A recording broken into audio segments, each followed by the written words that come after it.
ഒരു കാര്യം എനിക്ക് ഉറപ്പുണ്ട്, പ്രധാനമന്ത്രി ഉദ്ഘാടനം ചെയ്യുന്ന പദ്ധതികളുടെ നിർവഹണം പൂർത്തീകരണം മാസത്തിൽ എല്ലാ മാസവും പ്രധാനമന്ത്രിയുടെ ഓഫീസ് കൃത്യമായി മോണിറ്റർ ചെയ്യുന്നുണ്ട്, കൃത്യമായി അത് റിവ്യൂ ചെയ്യുന്നുണ്ട്. അപ്പൊ സ്വാഭാവികമായും ഈ പദ്ധതി തീർച്ചയായും നടക്കുമെന്ന കാര്യത്തിൽ എനിക്ക് അശേഷം സംശയമില്ല. കേട്ടല്ലോ, ആരാണ് പ്രസംഗിക്കുന്നത്? BJP നേതാവാണോ? അല്ലേ അല്ല. ആരാണ് പിന്നെ? നമ്മുടെ NK പ്രേമചന്ദ്രനാണ്. RSPയുടെ നേതാവാണ് NK പ്രേമചന്ദ്രൻ. NK പ്രേമചന്ദ്രൻ ഇപ്പോൾ ആളാകെ ഒന്ന് മാറിയിട്ടുണ്ട്. പ്രധാനമന്ത്രി വിളിക്കുന്നു, പ്രധാനമന്ത്രി ഉച്ചവിരുന്ന് നൽകുന്നു, ഭക്ഷണം കഴിക്കുന്നു, ഒന്നിച്ചിരുന്ന് ആകെ ഒന്ന് മാറിയിട്ടുണ്ട്. അദ്ദേഹം ഇപ്പോൾ ഒരു BJP-കാരനെ പോലെയാണ് സംസാരിക്കുന്നത്, ഒരു BJP-കാരനെ പോലെയാണ് നടക്കുന്നത്, ഒരു BJP-കാരനെ പോലെയാണ് പ്രവർത്തിച്ചുകൊണ്ടിരിക്കുന്നത്. കാരണം അദ്ദേഹത്തോടൊപ്പം ഭക്ഷണം കഴിക്കാൻ പോയ മറ്റുള്ളവരൊക്കെ മെല്ലെ മെല്ലെ BJP-യിൽ എത്തുകയോ BJP പക്ഷത്തേക്ക് ചേരുകയോ ഒക്കെ ചെയ്തിട്ടുണ്ട്. അവർ പ്രവർത്തിക്കുന്ന പാർട്ടിയെ തന്നെ മുന്നണിയുടെ ഭാഗമാക്കിയിട്ടുണ്ട്, NDAയുടെ ഭാഗമാക്കിയിട്ടുണ്ട്. എന്ന് വെച്ചാൽ കൃത്യമായ രാഷ്ട്രീയ ലക്ഷ്യത്തോടു കൂടി തന്നെയാണ് ആ വിരുന്ന് സംഘടിപ്പിച്ചത്. എന്നാൽ എന്താണ് NK പ്രേമചന്ദ്രന് പറ്റിയത് എന്നും ചോദിക്കരുത്. NK പ്രേമചന്ദ്രൻ ഇപ്പോൾ RSPയിൽ തന്നെയാണ്, UDF-ൽ തന്നെയാണ്. ഇനി BJP-യിലേക്ക് പോകുമെന്ന് ആരും കരുതരുത്. ഇനി നമുക്ക് ആ പ്രസംഗം മുഴുവൻ ഒന്ന് കേൾക്കാം. അതിന്റെ അടിസ്ഥാനത്തിൽ കേന്ദ്ര ഗവൺമെന്റ് റെയിൽവേ മന്ത്രാലയം പദ്ധതി ഏറ്റെടുക്കാൻ തീരുമാനിച്ചു.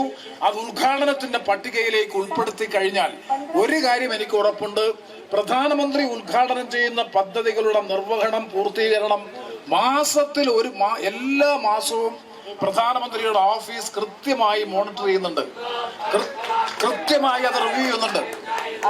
അപ്പൊ സ്വാഭാവികമായും ഈ പദ്ധതി തീർച്ചയായും നടക്കുമെന്ന കാര്യത്തിൽ എനിക്ക് അശേഷം സംശയമില്ല. കാരണം അതിന്റെ റിവ്യൂ ഞാൻ ഉദ്യോഗസ്ഥരുമായി സംസാരിച്ചു.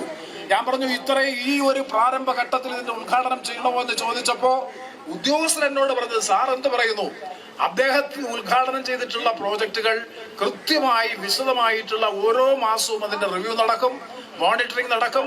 സാങ്കേതിക തടസ്സങ്ങൾ ഏതെങ്കിലും ഉണ്ടെങ്കിൽ കേന്ദ്ര ഗവൺമെന്റ് തന്നെ സംസ്ഥാന ഗവൺമെന്റുമായി ബന്ധപ്പെട്ടുകൊണ്ട് പരിഹരിക്കും. അതുകൊണ്ട് ഇത് ഉദ്ഘാടനം ചെയ്യുന്നത് തീർച്ചയായും നമ്മെ സംബന്ധിച്ച് വളരെ വളരെ അനുഗ്രഹീതമാണ്. പഴയ NK പ്രേമചന്ദ്രൻ എന്ന് വെച്ചാൽ MP ഒക്കെ ആകുന്നതിന് മുമ്പുള്ള NK പ്രേമചന്ദ്രൻ. MP ആയതിനു ശേഷവും തുടക്കത്തിലൊക്കെ അങ്ങനെ തന്നെയായിരുന്നു. ഒരു പ്രശ്നം അത് ആഴത്തിൽ പഠിച്ച് അതേക്കുറിച്ച് അവതരിപ്പിക്കുന്ന, അത് ജനങ്ങളോട് പറയുന്ന, അതല്ലെങ്കിൽ അധികാര കേന്ദ്രങ്ങളോട് പറയുന്ന നേതാക്കളിൽ ഒരാളാണ് അദ്ദേഹം. അങ്ങനെ തന്നെയായിരുന്നു അദ്ദേഹം പ്രവർത്തിച്ചു കൊണ്ടിരുന്നത്. അദ്ദേഹം കേരളത്തിൽ ഇടതുപക്ഷ മുന്നണി മന്ത്രിസഭയിൽ മന്ത്രിയായിരുന്ന ഘട്ടത്തിലും അതിനുശേഷവും ഒക്കെ അദ്ദേഹത്തിന്റെ നിലപാട്, അദ്ദേഹത്തിന്റെ അഭിപ്രായങ്ങൾ കേരളം സാഗൂതം വീക്ഷിച്ചിട്ടുണ്ട്, കേട്ടിട്ടുണ്ട്. കാരണം അദ്ദേഹം പറയുന്നതിൽ ഒരു കാമ്പുണ്ടാകും, കഴമ്പുണ്ടാകും. എന്നാൽ ഇപ്പോൾ NK പ്രേമചന്ദ്രൻ അങ്ങനെയാണോ? അങ്ങനെയാണെങ്കിൽ ഇങ്ങനെ ഒരു പ്രസംഗം അദ്ദേഹം നടത്തുകയില്ല എന്ന കാര്യം സംശയമേ വേണ്ട. ഇത്തരമൊരു പ്രസംഗം നടത്തിയതിന് പിറകിൽ അദ്ദേഹം കാര്യങ്ങൾ പഠിക്കാതെയാണ് എന്ന് കരുതുന്നുണ്ടോ? പഠിച്ചിട്ടുണ്ട്. പഠിച്ചിട്ടും മറച്ചുവെച്ച് മോദിയെ പുകഴ്ത്തുന്ന NK പ്രേമചന്ദ്രനെയാണ് കാണുന്നത്. കാര്യങ്ങൾ അറിയാതെ പറയുന്ന NK പ്രേമചന്ദ്രനല്ല, കാര്യങ്ങൾ അറിഞ്ഞിട്ടും അത് മറച്ചുവെച്ച് ഇതെല്ലാം മോദിയുടേതാണ്, ഇതെല്ലാം പ്രധാനമന്ത്രിയുടേതാണ്, പ്രധാനമന്ത്രിയുടെ നിരീക്ഷണത്തിലാണ് ഈ പദ്ധതി മുഴുവൻ നടക്കുന്നത് എന്നൊക്കെ വിളിച്ചു പറയുന്ന, പമ്പര വിഡ്ഢിത്തം വിളിച്ചു പറയുന്ന ആളായി എങ്ങനെയാണ് NK പ്രേമചന്ദ്രൻ മാറുന്നത്? ഈ പദ്ധതികളെ കുറിച്ച് NK പ്രേമചന്ദ്രൻ എന്തെങ്കിലും അറിഞ്ഞിട്ടുണ്ടോ? ഈ പദ്ധതികൾക്ക് ആരാണ് പണം മുടക്കുന്നത് എന്ന് പരിശോധിച്ചിട്ടുണ്ടോ? ഈ പദ്ധതിക്ക് എത്ര രൂപയാണ് കേന്ദ്രം മുടക്കുന്നത് എന്ന് പരിശോധിച്ചിട്ടുണ്ടോ? ഈ പദ്ധതിക്ക് എത്രയാണ് കേരളം മുടക്കുന്നത്, അത് എങ്ങനെയാണ് മുടക്കുന്നത് എന്നെങ്കിലും ഒന്ന് വായിച്ചു പഠിക്കാൻ തയ്യാറായിട്ടുണ്ടോ NK പ്രേമചന്ദ്രൻ? തയ്യാറായിട്ടുണ്ട്. തയ്യാറായിട്ടില്ല എന്നൊന്നും NK പ്രേമചന്ദ്രനെ അറിയുന്ന ഒരാളും വിശ്വസിക്കില്ല. അതൊക്കെ അദ്ദേഹം അറിഞ്ഞിട്ടുണ്ട്. എന്നാൽ അതൊന്നും ജനങ്ങളോട് പറയില്ല. കാരണം മോദിയെ പുകഴ്ത്തണം, BJPയെ പുകഴ്ത്തണം, മോദി ഇന്ത്യൻ പ്രധാനമന്ത്രി അദ്ദേഹത്തിന്റെ പ്രവർത്തനത്തെ പുകഴ്ത്തണം. അങ്ങനെ പുകഴ്ത്തി പറയണമെങ്കിൽ യാഥാർത്ഥ്യം മറക്കണം, അതല്ലെങ്കിൽ മാറ്റിവെക്കണം, അതല്ലെങ്കിൽ അത് അറിയില്ല എന്ന് മനഃപൂർവ്വം നടിക്കണം. നമുക്കറിയാം, ഈ റെയിൽവേ ഓവർ ബ്രിഡ്ജുകൾ, അണ്ടർപാസുകൾ നിർമ്മിക്കുന്നത് ആരാണ്? കിഫ്ബിയുടെ ഫണ്ട് ഉപയോഗിച്ച് സംസ്ഥാന സർക്കാരാണ്. കേന്ദ്രത്തിന് ഫണ്ടില്ലേ? ഉണ്ട്, കേന്ദ്രത്തിന് ഫണ്ടുണ്ട്. അതെങ്ങനെയാണ് സംസ്ഥാനത്തിന് കിട്ടുക? നോക്കാം നമുക്ക്. 52 റെയിൽവേ ഓവർ ബ്രിഡ്ജുകളും അതിൽ അണ്ടർപാസുകളുമാണ് നിർമ്മിക്കുന്നത്. 52 എണ്ണം. ആകെ ചെലവ് എത്രയാണെന്ന് അറിയാമോ? 579 കോടി 85 ലക്ഷം രൂപ. 579 കോടി 85 ലക്ഷം രൂപ ആകെ ചെലവ്. ഇത് കെ പ്രേമേന്ദ്രൻ പറയില്ല. കെ പ്രേമേന്ദ്രൻ പറയാത്ത കണക്കുകളാണ് പറയുന്നത്. 579 കോടി 85 ലക്ഷം രൂപയാണ് 52 മേൽപ്പാലങ്ങൾക്കും അടിപ്പാതകൾക്കും വേണ്ടി സംസ്ഥാന സർക്കാർ ചെലവഴിക്കുന്നത്. അതിൽ കേന്ദ്ര വിഹിതമില്ലേ? ഉണ്ട്. അത് എത്രയാണെന്ന് അറിയാമോ?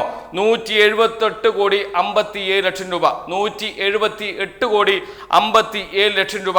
ശേഷിക്കുന്ന 401 കോടി 29 ലക്ഷം രൂപ 401 കോടി 29 ലക്ഷം രൂപ ചെലവഴിക്കുന്നത് സംസ്ഥാന സർക്കാരാണ്. സംസ്ഥാന സർക്കാരാണ് ചെലവഴിക്കുന്നത്. എങ്ങനെയാണ് ചെലവഴിക്കുന്നത്? കിഫ്ബി വഴിയാണ് ചെലവഴിക്കുന്നത്. ഈ കിഫ്ബിയെ പൂട്ടിക്കാനാണ് ഇദ്ദേഹം പാർലമെന്റിൽ പോയി ഘോരഘോരം പ്രസംഗിച്ചത് എന്നോർക്കണം. കിഫ്ബി ഫണ്ട് ഉപയോഗിച്ചാണ് റെയിൽവേ മേൽപ്പാതകളുടെയും അടിപ്പാതകളുടെയും നിർമ്മാണം നടക്കുന്നത്. ഇനിയിപ്പോൾ 178 കോടിയാണല്ലോ കേന്ദ്രം നൽകുന്നത്. ആ പണം എപ്പോഴാണ് സംസ്ഥാനത്ത് നൽകുക? ആ പണം സംസ്ഥാന സർക്കാരിന് നൽകുന്നത് ഈ പണി പൂർത്തിയാക്കി ഉദ്ഘാടനം ചെയ്ത് അതിലൂടെ വാഹനങ്ങൾ ഓടിത്തുടങ്ങി അതിലൂടെ ആളുകൾ സഞ്ചരിച്ചു തുടങ്ങിയതിന് ശേഷം റിപ്പോർട്ട് കേന്ദ്രത്തിന് സമർപ്പിച്ചാൽ കേന്ദ്രം ആ ഫണ്ട് കേന്ദ്ര വിഹിതം 178 കോടി രൂപ സംസ്ഥാന സർക്കാരിന് അനുവദിക്കും. ഇതാണ് പദ്ധതി. എന്ന് വെച്ചാൽ 5 പൈസ നയാ പൈസ കേന്ദ്ര സർക്കാരിന്റെ ഫണ്ട് ഈ നിർമ്മാണ പ്രവർത്തനങ്ങൾക്ക് ഉപയോഗിക്കുന്നില്ല.